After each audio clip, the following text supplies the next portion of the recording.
जी, अस्सलाम वालेकुम। मैं हूँ शाइस्ता शहज़ाद और आप देख रहे हैं मेरा यूट्यूब चैनल शाइस्ता टॉक्स। तो जनाब, आज की वीडियो भी रिज़वाना की सेहत के हवाले से है और एक ख़ासी अहम बात, बहुत इम्पॉर्टेंट बात जो इस केस में बहुत ही अहम हो सकती है, उसके बारे में भी आज की वीडियो में मैं आपको अपडेट करूँगी और इसके साथ-साथ लीगली इस केस में क्या अपडेट्स हैं, वो भी आज की वीडियो में हम आपको बताएँगे। तो सबसे पहले बात करते हैं रिज़वाना की सेहत के हवाले से। जनरल अस्पताल लाहौर में जैसे कि वो ज़ेर इलाज है, आप जानते हैं। 12 रुकनी मेडिकल बोर्ड की जानिब से अभी जो उसकी सेहत के हवाले से ताज़ा-तरीन अपडेट्स दी गई हैं, उसके मुताबिक उसका ऑक्सीजन सैचुरेशन लेवल बहुत ज़्यादा ड्रॉप कर रहा है, जिसकी वजह से उसकी जो सेहत है, वो अप एंड डाउन हो रही है। हमने पिछली वीडियो में आपको बताया था कि सिचुएशन किसी हद तक स्टेबल है, लेकिन अब ये स्टेबिलिटी जो है वो डिस्टेबिलिटी की तरफ जा रही है और उस तरीके से जो उसकी सेहत को बेहतर होना चाहिए, जो उसमें प्रोग्रेस आनी चाहिए, वो नहीं आ रही। इसमें एक बहुत ही अहम नुक्ता है कि ऐसा हो क्यों रहा है, आगे चल के मैं आपको बताती हूँ। इसके अलावा डॉक्टर्स ने बताया है कि अभी क्योंकि वो ऑक्सीजन पर है इतने दिनों से, तो हो सकता है कि खुदा न खास्ता अगर उसकी हालत बिगड़ती है तो उसे फिर वेंटिलेटर पर शिफ्ट करना पड़ेगा। ये एक दूसरी चीज़ है और तीसरी चीज़ ये बताइए कि अगले 48 घंटे रिज़वाना की सेहत के लिए बहुत इम्पोर्टेंट है। क्यों अहम है, ये भी मैं आपको बताऊँगी। तो अभी ये सारी करंट सिनेरियोज़ हैं जो कि रिज़वाना की सेहत के हवाले से हैं। इसके साथ-साथ हम देख रहे हैं कि डॉक्टर्स मुख्तलिफ़ किस्म के टेस्ट भी कर रहे हैं। एक अहम टेस्ट जिसके बारे में मैंने आपको बताना है, जिसके बारे में सोशल मीडिया पर भी बहुत सी बातें हो रही हैं, वो बात कितनी सच है, ज़हर देने की जो इत्तला है। जी जनाब, ये बताया गया है कि रात के वक़्त रिज़वाना को अस्पताल में, जहाँ पर इतनी सिक्योरिटी भी है, इतने डॉक्टर्स भी हैं और पूरी सर्विलेंस है, वहाँ पर रिज़वाना को ज़हर दिया गया है। तो ये ख़ासी परेशान-कुन सिचुएशन है और ख़बर है कि किसने दिया है ज़हर? कौन है जो चाहता है कि उसकी ज़िंदगी का ख़ात्मा ही हो जाए, केस आगे ना बढ़े और सिनेरियो बिल्कुल पलट जाए? क्योंकि ये तो सब जानते हैं कि जैसे इंशाल्लाह उसकी सेहत में बेहतरी आएगी, तो उसका बयान कलमबंद होना है। कि उसके साथ किसने क्या किया है, ये सब उसने बताना है। कुछ चीज़ें वो अपने पेरेंट्स को जब कल परसों उसकी तबीयत ठीक हुई थी, तो उसने बताई भी थी। इसमें एक बात उसने बताई थी कि जो उसके पेरेंट्स मुसलसल इल्ज़ाम पहले लगा रहे थे कि इसको ज़हर दिया गया है, इसको तेज़ाब पिलाया गया है, तो ये रिज़वाना का खुद का बयान था। उसने कहा कि हाँ, मुझे तेज़ाब पिलाया गया है। तेज़ाब कौन-सा वाला? वॉशरूम क्लीनर नहीं होता जो हम फ्लश साफ करने के लिए एक तेज़ाब डालते हैं? वो तेज़ाब उसको ज़बरदस्ती पिलाने की कोशिश की गई थी और उसने कहा कि मैंने उस वक़्त तो पी लिया इंस्टेंटली वो तेज़ाब, लेकिन उसके बाद मैंने उसको फेंक दिया, बाहर निकाल दिया मुँह से।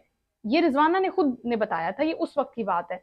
लेकिन अभी जो रिसेंट बातें हो रही हैं कि खुदा न ख़ास्ता वफ़ात पा गई है रिज़वाना और उसकी सेहत बड़ी ख़राब थी और उसको ज़हर दे दिया गया, उसको मार दिया गया, तो बराए करम बराए मेहरबानी इस तरह की बातों से जो सोशल मीडिया पे सर्कुलेट हो रही हैं, थोड़ा गुरेज करना चाहिए, थोड़ा सोच समझ के, थोड़ा सा जिम्मेदारी से, थोड़ा रिस्पॉन्सिबिलिटी से इस तरह के स्टेटमेंट देने चाहिए। बच्ची जो है वो जिंदा है और उसकी सेहत इंशाल्लाह बेहतर हो जाएगी। डॉक्टर सरतोड़ कोशिश भी कर रहे हैं।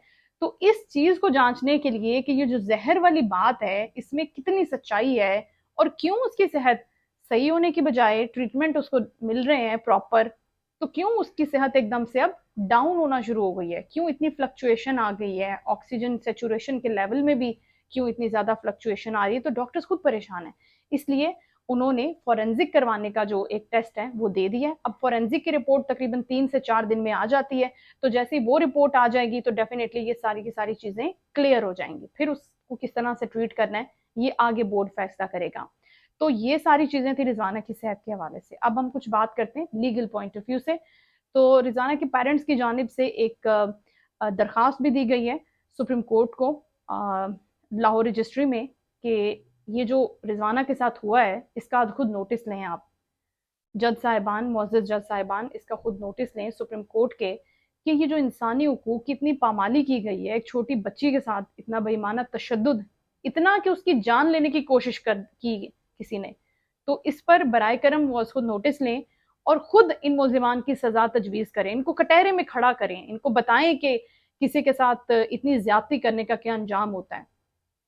इसके साथ साथ हमने जैसे कि अभी आपको बताया कि इक़दाम कत्ल की जो दफ़ा है वो भी जज साहिब की जो अहलिया सोमिया है उनके खिलाफ अब एफआईआर में दर्ज कर ली गई है। पहले मैं वीडियो में बता रही थी कि लीगल एक्सपर्ट की जानिब से कहा जा रहा है कि ये दफ़ा शामिल होनी चाहिए क्योंकि उसके गले पर गला दबाने के निशानात मिले हैं, तो उसको जान से मारने की कोशिश तो की है ना भाई।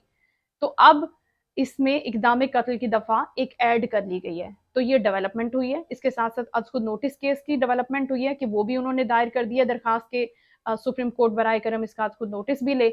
और तीसरी जो बड़ी इंपॉर्टेंट चीज़ है वो ये है कि अब जबकि कल जो है वो अबूरी जमानत जो सोमिया की तरफ से ली गई थी गुज़श्ता एफआईआर में वो ख़त्म हो जाएगी। तो अब सवाल ये भी पैदा होता है कि क्या सोमिया को एक मरतबा फिर अबूरी जमानत में तौसीह मिल जाएगी, या फिर वो लोग सामने आएंगे, पेश होंगे, अपना दिफा करेंगे, अपने दिफा में कुछ बोलेंगे, कुछ बताएंगे, या वन साइडेड ये सारी चीजें चलती रहेंगी, या फिर वो खुद गिल्टी हैं। ये बहुत सारे क्वेश्चंस हैं जो इस वक्त यहाँ पर खड़े हो रहे हैं और सोशल मीडिया प्लेटफॉर्म्स पर रिजवाना के लिए आवाज़ भी बुलंद की जा रही है, ट्विटर पर ट्रेंड चल रहे हैं। तो ये सारी चीज़ें हैं जो इस वक्त बहुत ही परेशान कुन हैं, डेफिनेटली हैं।